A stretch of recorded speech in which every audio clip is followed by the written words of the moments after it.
In today's video, I'm going to teach you how to build a Pomodoro planning sheet in Notion. By the end of this walkthrough, you'll have a simple, ready-to-use Pomodoro setup that you can start using right away to plan your focused work sessions. First, make sure you're logged into your Notion workspace on your computer. Once you're in, look over to the left-hand side of the screen. You should see the sidebar where your pages and options are listed. In that sidebar, look for the option that takes you to the Notion template marketplace. This is usually located toward the lower part of the sidebar. Go ahead and click on the marketplace to open it. When the marketplace opens, you'll see a search bar near the top of the page. Click into that search box and type the word Pomodoro. The Pomodoro technique is a time management method that breaks your work into focused intervals, usually 25 minutes long, followed by short breaks.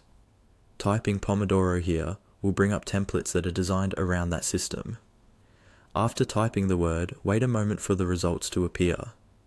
You should now see a list of templates related to Pomodoro planning and time tracking. Browse through the results until you find a Pomodoro planning sheet template that matches what you're looking for.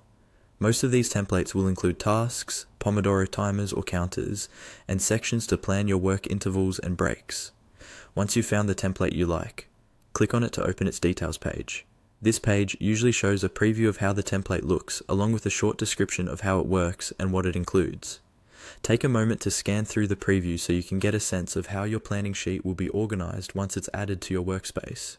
When you're happy with your choice, look for the button that allows you to add the template to your workspace. This is typically labeled Add or something similar. Click on that button. Notion will now create a new page in your workspace based on the Pomodoro template you selected. After it's added, you'll be taken directly to your new Pomodoro planning sheet. From here, you can start customizing it by renaming it, adjusting any properties like tags or priorities, and adding your own tasks. And that's all you need to build a Pomodoro planning sheet in Notion using the template marketplace.